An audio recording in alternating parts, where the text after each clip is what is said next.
reading Arnett's Emerging Adulthood, the first chapter talked about how emerging adulthood is the time period between ages 18 to 25 or sometimes 29. This time period is characterized by identifying explorations, a lot of instability. It's a time of self-focus, a time full of opportunities and possibilities. During this time, most people tend to feel in between, such as not really feeling quite like an adult and also not feeling as dependent on their parents as an adolescent would. Arnett characterizes this change in culture where you're not necessarily classified as an adult anymore at age 18 due to several reasons, such as some of the reasons why this cultural shift came about. Well, Arnett postulates that there were 4 revolutions that led to this change. One being the technology revolution. Rather than being a service-oriented country or having service-oriented careers, with the development of new technology, new careers have been developed that require more training and more education. The second one being the sexual revolution.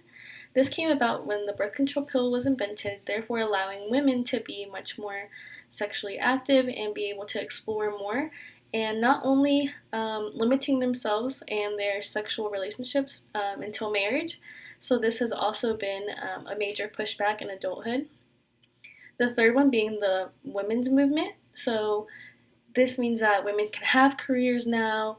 Women aren't only seen as household objects or stay-at-home moms, but women are now pursuing careers just as men. If not, women are actually more involved in higher education. The fourth revolution is the youth movement. Prior to the 1960s and 1970s, anyone over 30 was seen as an adult, and you were expected to have children in your 20s and get an early start on having children, marriage.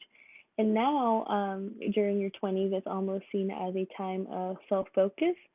And if you ask anyone, according to Arnett, in this age group, if they want to have kids or if they want to get married, they say yes, but not yet. Marriage and childbirth is not a major focus during this time period.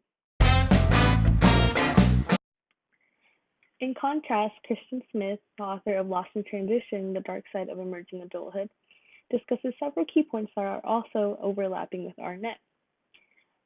One key point that Smith notes is the growth of higher education as a pushback of marriage. This is also results in parents extending financial support for longer because of these emerging adults are not having a steady income because they're pursuing a master's degree or a PhD. He also, similar to Arnett, discusses that the birth control pill is another pushback for marriage, similar to the women's movement and sexual revolution that Arnett discusses.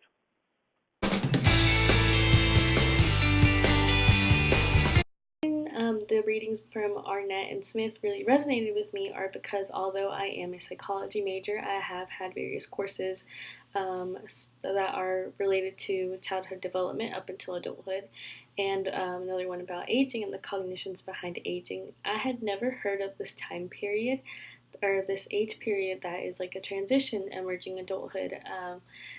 So it was very new to me, so I felt really resonated with it. Prior to this, I kind of was taught that you just are a child and from there you go into adulthood.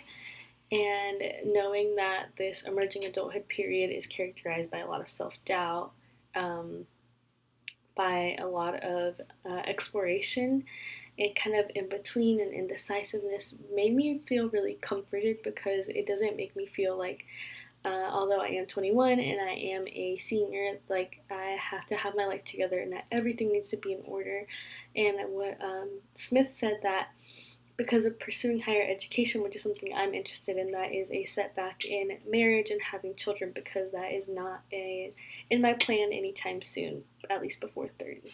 Before learning about this emerging adulthood period, I felt a little lost, but now I feel like I have found that this is actually quite normal.